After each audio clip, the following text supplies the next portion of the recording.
I'm not sure if you discussed this when I wasn't here. Oh, right here on Ayin Gimel, there's the famous argument if Savi Derais L'Chumra, Savi Derais L'Kula.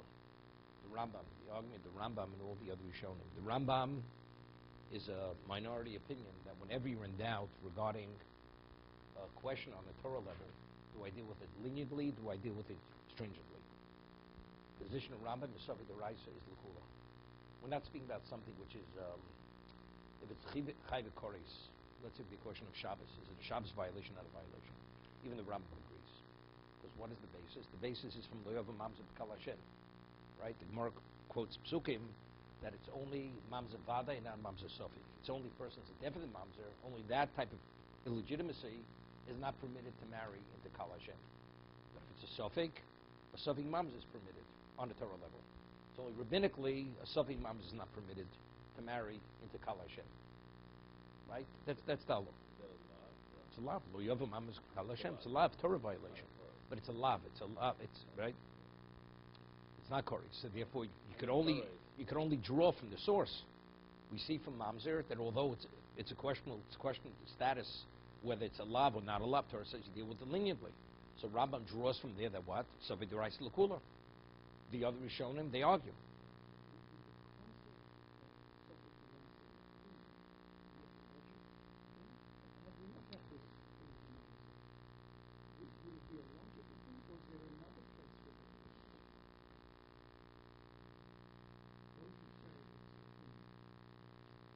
Most say it's a logic.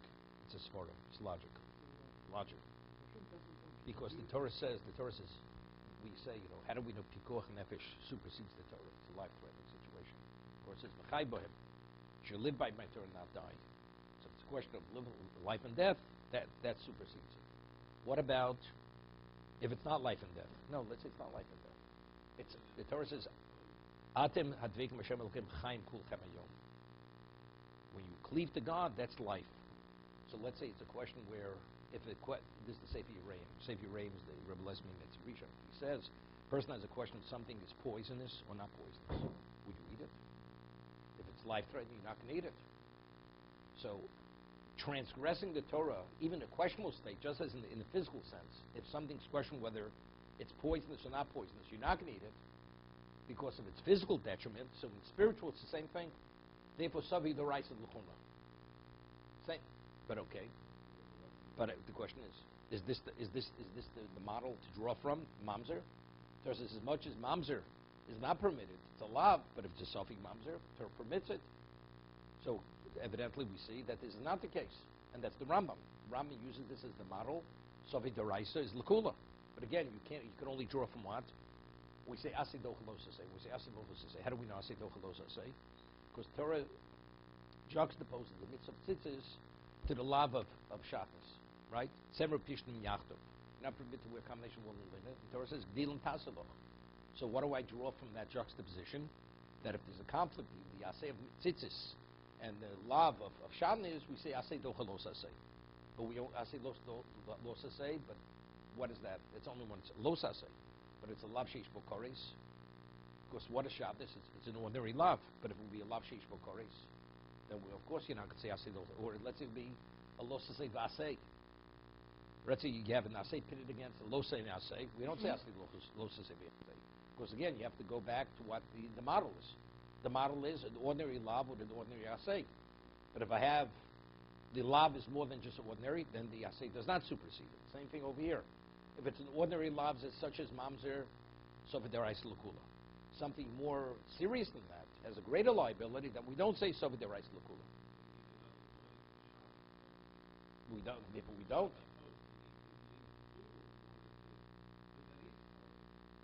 So, we go b'chumrah. No, you need a source to say you go leniently. But it's not overridden. When the Shabbos overridden. Oh, so that's because it's v'chai bohem.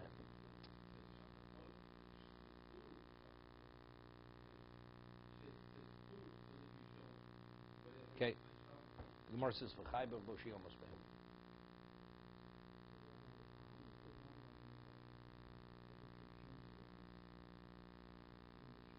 No, the difficulty is on the other ones. Seemingly what the Rambam is saying is correct.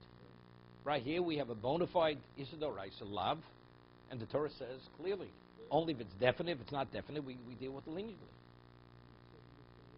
Okay, good. So the others. Because sometimes the Torah says something and narrows it down. Only in this case. That's why I was asking the question beforehand. I agree. Okay, I'll explain a little. It's interesting. There's a case we had in Psochim. We discussed in the first parak. You have two roads. Okay, one road has a corpse buried on it. And if you travel that road, it's impossible that if you travel the road, you shouldn't cross over the corpse or over the grave. That means you're definitely contaminated. Except we have a question, is it road A or road B? Before the person travels the road, he has a cheskes tara. He has a presumed status, he's not contaminated. So two individuals, they travel the roads. And the court, nobody knows which road has the grave on it. Is it road A or road B? And the court, nobody knows. Comes to court, and says, look, I traveled, I'm not sure what exactly is my predicament. We're talking about Rishus HaRabim, because we ruled subject to Rishus HaRabim is Torah. That meaning you're permitted to go after Chazokah. Person has presumed status, go after Chazokah. If Rishus HaYochid, Safek, Tum Rishus HaYochid is Tommy. It will be when I say private domain, it doesn't mean private with Mechitza. It means, is it a public domain versus a private, meaning nobody goes there. Okay? Because it's learned from Sota. Because we find a Sota, the halacha is if she sequesters herself, and it's unclear what happened, what's the law, she's not permitted to the husband. Because, and the Torah says, she's contaminated, we treat her as defiled, although we don't know she's defiled. So from there we see, Savik Tum, just as when she sequestered herself, that's in a secluded location, nobody else was there. So similarly, regarding Tumah, spiritual contamination, if it's something similar, we say, we go l'chumrah. We say Savik Bari, we treat the person as if he's definitely contaminated. This is the point I want to make. He's definitely contaminated. When you're dealing with Rishus HaRabim, which means it's in a public area, it's frequented by the public, then we say, you go after Chazokah.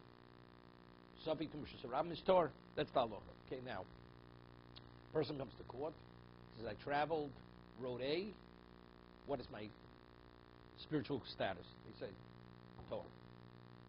Why? You have a Chazokah. Let's say after Mr. A travels A, Mr. B comes, another Jew comes, he says, I traveled road B. Right? Both Rishus HaRabim. They both traveled. Comes to court, wait 1 second, and what he says, so what is my status? And although they already ruled, the same court ruled for Mr. A. Torah. How could they both be Torah? One definitely traveled the route that there was a grave on the route.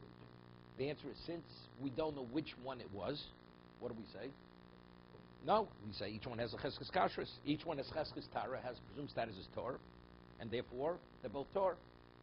Before we get there, there's an argument in Basra, trey. You have contradictory testimony.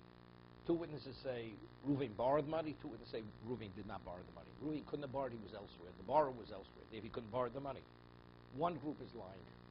The Torah says witnesses who testify in court, they're disqualified. So therefore, what is it? It's trey. The court doesn't know how to rule. It's unresolved. Each one goes his way. The court doesn't rule. But one group lied.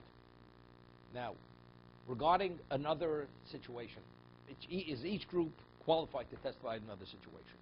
The answer is yes. We ruled because each one has cheskes kashrus. Before they came to court, each one was qualified to testify. We're not sure which one was disqualified. We go after. Then we follow presumed status, cheskes kashrus. Each one's qualified. Now, what happens? The Gemara says, if one person from Group A wants to join with the other person from Group B, testify on a certain case. Definitely not. Because one man in that group was one of the people who lied. Is definitely not qualified. They cannot testify. But if both groups remain the same, they're both qualified. Each one in their each separate situation, each one's qualified because each one has cheskes kashrus, the presumed status. But if one joins the other, so one of the two individuals is possible, definitely possible. He was one of the group that lied. It's not valid. Okay? So that's Mitzvah Korv Apostle. That's the reason. You could have 1,000 witnesses. If one of the witnesses is not valid, they're all disqualified. Okay, that's the reason. Okay, now, so if you have with the two routes, the grave is on one. We're not sure they both come separately. The court rules they're both Torah. What about if they come to court at the same time? They show up in court at the same time, and they both tell the story. Group say I traveled. One person I traveled route A, and Mr. B says I traveled route B. What's the route? What's the halacha? So they're both tummy. Why are they both tummy? So Tosfos says on the Torah level, really, each one's Torah, because each question is an independent. Each one is a separate question. They happen to come at the same time. What difference if they come at the same time to ask the question or separately? But it doesn't look good. It looks like a farce. You have two people shown court at the same time, and they say we traveled both these roads, and the grave was definitely on one of the two. So how could the court rule that they're both Torah? It's a farce. Yeah, it looks like the ruling in court looks like a farce. How could it be? If they're seen individually, say people would say, good. The reason why they rule, because there's a possibility the grave was not on that road. But if it seems to be that one of them definitely traveled, how could they rule they're both Torah? And they're both here. Therefore, midrabanan, we say they're both Tommy. On a Torah level, they're Torah. Okay? When we say Safi Dorais Lukulo, Safi Mamzer is permitted. What's the halacha? What is that reality? As Torah says, because we have a right to presume that he's not a mamzer. Or the Torah says, no, Safi Mamzer is not a mamzer. I'll give you an example. You have a case where a Safi Mamzer, Gemara says, is permitted to marry a kosher Jew. But a Safi Mamzer could marry a mamzer. It goes in both ways. Why? Because the Torah says you have a right to rule leniently. What about if the Safi Mamzer, one wife is a mamzeris, and one, what? You have a right. Wait, so that's our discussion now. That's the question now. Let's say a person's a Safi Mamzer. The Torah says if you want to marry a mamzeris, you can marry a mamzeris, because you have a right to deal with it leniently. If you want to marry a kosher Jew who's not permitted to marry a mamzer, even though there's a chance you may be a mamzer, Torah says you have a right to look at it leniently. What about the Safi Mamzer? One wife is definitely a kosher Jewess, and the other wife is definitely a mamzeris. Here we have a contradiction. That's the two people from two groups joining one group. Zeres HaKosef Mamzer Vadlo Safi Mamzer. The Torah says it goes in either way. It's a status. It's like an unusual status. It's not an ordinary question of Savi Dorais L'Kuli here. This is something unique to this particular situation. Here we have a contradiction. If you're a kosher Jew, how do you marry a mamzer? See, now Torah says you have a right to see yourself as not a kosher Jew. In this context. You want to see yourself as a kosher Jew, you're permitted to marry the kosher woman. But if simultaneously you're married to a mamzer and you're married to a kosher Jew, it can't be. This is contradictory. That is the Xeris of Safi Mamzer. So you can't draw from that Safi Dorais L'Kula. It's a whole different category over here. It's something unique to this particular situation. That's why the Rajba and all the other Rishon, they argue. They argue with the Rambam. Yes, but he's nevertheless, it's included within that his Torah is still saying, since it's not definite, you have a right to deal with it leniently. But here it's contradictory. No, rabbinically, no. Rabbinically, definitely not. Definitely not. Rabbinically, because again, what people would draw from this would create complication. That's the reason they wouldn't allow it. How do you resolve it? I mean, evidently it wasn't resolved. Rambam says sticks with his position, and all the others, they argue with the Rambam. Of course, we rule halacha, we argue with the Rambam, right? Because the vast majority rule Safi Dorais L'Chumra. Now, where does this come in? Really, there's no real, because again, rabbinically, there's only a question of how to understand things, but in actual application, there's no difference. For instance, we had a case discussed it a number of times. It's called a Svek Sveka, a double Safi. What's a Svek Sveka? The Gemara has a discussion in Ksubis. A woman is married, and she married as a minor. She marries a Kohen, And so the father marries her off. She's more than 3 years old. And there's a hiatus period. There's 12 months between kiddushin and chuppah. See,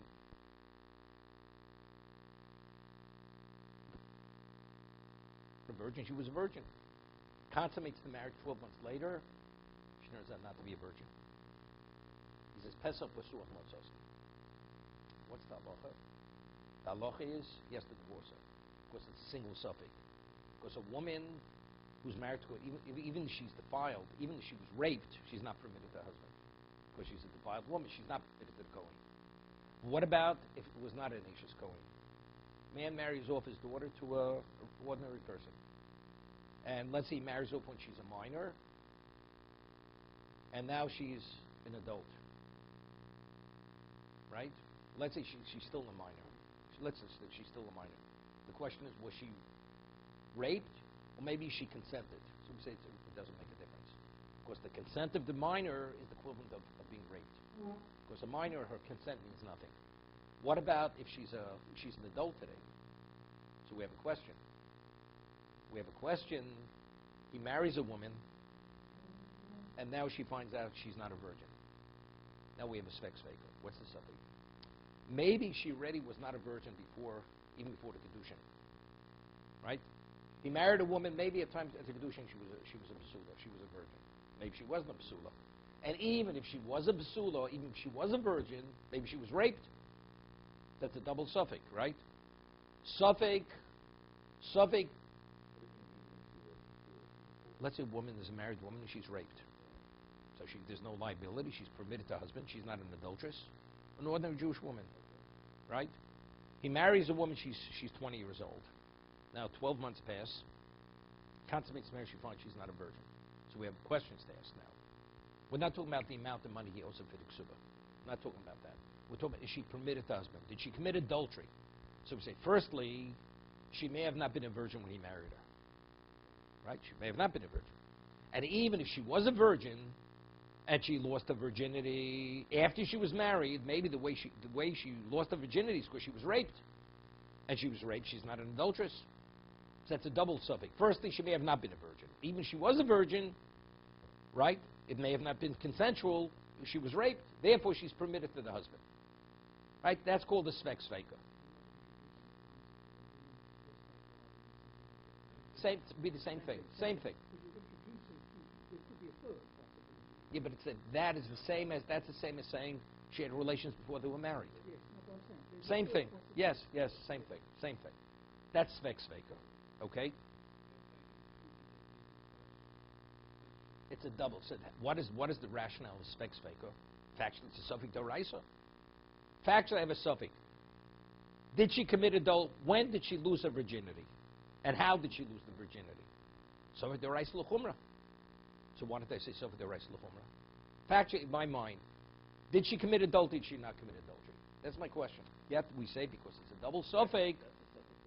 That's a suffix d'oraisa immediately. No, she made it. No, bottom line, after you say, if you want to whittle it down to the base question, is she an adulteress or is she not an adulteress? She can be not adulteress for two reasons. Either because she already lost her virginity before, or she was raped. Right? So what do we have? You have a 2-to-1. Right? It's two. The two reasons say she's not, and there's one reason she is. So the Rashba says that's the principle of Rove. That's Rove. Whenever you have probabilities, and the probability on one side is greater than the other, that's the principle of Rove. So based on the principle of Rove, spec, she's permitted. So the Rashba is consistent. Because the Rashba is of the position over here, Sofi Derais is L'chumra. That's when it's a 50-50. But if you have probability leaning leniently, you follow Rove. So if that's the case, it's permitted. That's how the Rashba explains the Ksubas. The later commentaries, this Pnei Yeshua, he explains the Rambam like this. Normally you say, Sofik Daraisa is what?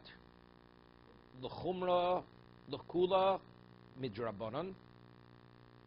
Midoraisa, l'chum midrabanan. Now I have a second suffix. What's the second suffix? So I have a new suffix. So then the suffix drabanan then becomes the suffix drabanan l'kula. You understand? If I have a 50-50 on a Torah level, you're permitted to be lenient. Rabbinically, you have to be stringent. What about even if that rabbinical question, status is in question? Maybe not. So then also I go Lakula. So the Drabonon becomes a Savi Drabonon. I'm only L'chumra rabbinically. But if now I have a question, maybe even rabbinically there's no basis. So if that's the case, Savi Drabonon Lakula.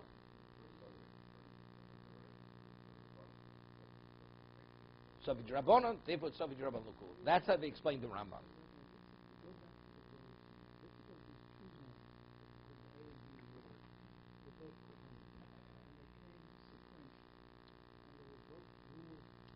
We allow them both to officiate in the base of Mikdash together. Whoa. No, that would be no. They couldn't officiate in the same korban. Because that would be like two individuals joining the same group. No. That same thing. Wait a second, but it's no different. That's no different than two pairs, contradictory testimony. Now each one's been ruled. Each of you are kosher witnesses. Yet we say if each one joins the other, one of each joins, and we create a new group, they're definitely not valid. Because factually one is lying. But it's the same. No, let's say they're both officiating the same korban. Let's say one receives the blood and the other one now sprinkles the blood. No, that's not a problem. They can be in the Azorah together. Because it was ruled individually. But factually, if they're both participating in the same korban.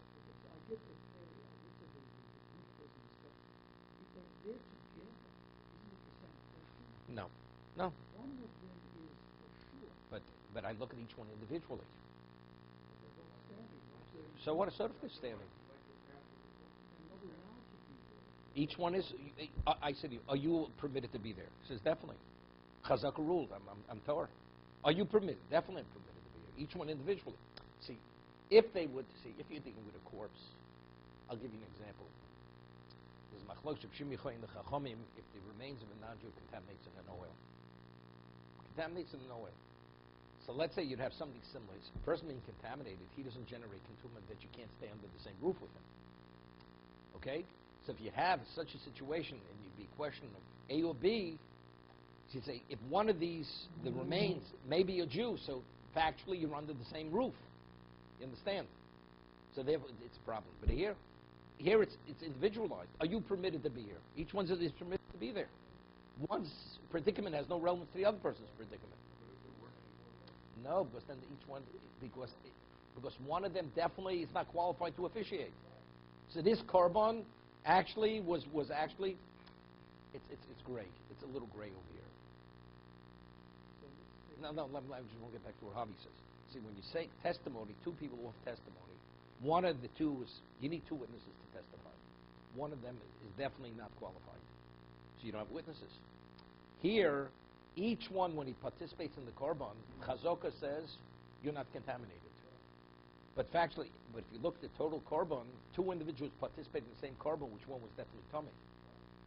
That's the reason why it's not rove. No, it's not rove. No. That's why I'm saying it's similar to two people joining the same group. One of the people who factually officiate in this korban is definitely tummy. If you have two separate korbanos, it has nothing to do with chazaka. Chazaka is presumed status. Until something is defined definitely, you have a right to follow presumed status. That's what Torah says. You have a right to follow presumed status. But it can't change. No, within a halachic context, it renders, it's okay. What about if it becomes an impossibility, like two individuals? Two individuals testify in the same group. One of them definitely lied. I definitely have a lie here. You're not qualified. So you have two people officiating two separate korbanos, not a problem. So you say, korban A is valid. How could korban B? One korban has no relevance to the other korban. But if they both officiate in the same korban, that means one of the kohanim who officiated is not a qualified kohen because he was contaminated. So it's not valid.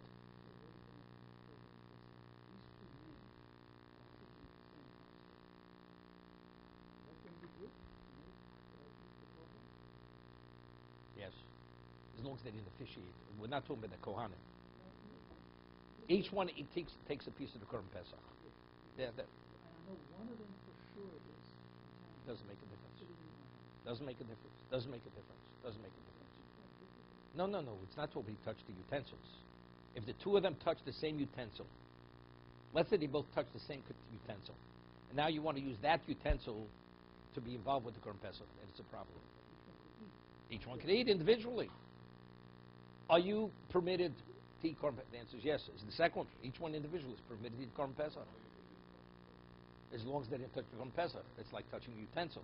If each one touched the same utensil, that means the utensil is definitely tummy.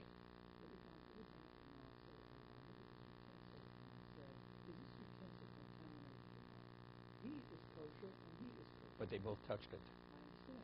But he is kosher and he is the same kosher. Yeah, but we know factually one of the people who touched it is definitely contaminated. So the other, you may not be the one who walked the road of the passed over the grave. Here, one of the two individuals definitely passed over the grave, touched this utensil. It's the same utensil.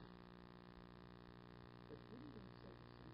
If these two men are standing at the entrance to go into the Kohanim, they're standing at the entrance. But each one's predicament has no relevance to the other. No, But I'm explaining it's individualized. Am I permitted the provision going to the Beis Hamikdash?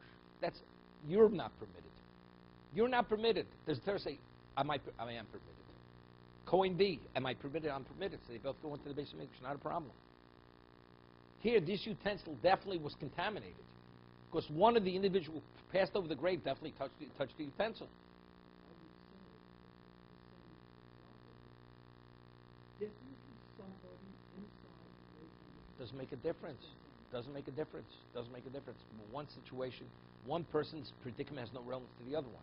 But what's the provision? The provision's on the individual. It's not on the Beis Hamikdash. Here it's which utensil, the utensil I'm using, is it definitely contaminated? The answer is because the individual was one of them is definitely contaminated the vessel. That can't be escaped. Right? You can't deny that.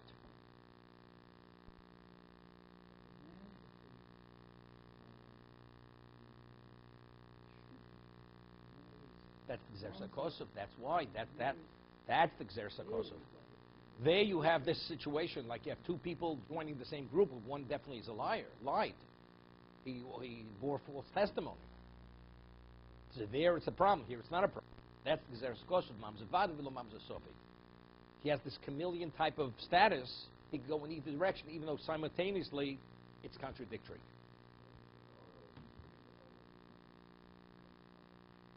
Yeah. It's not Tumas Medrash. Tumas Medrash has to do where a person has a flow from his body.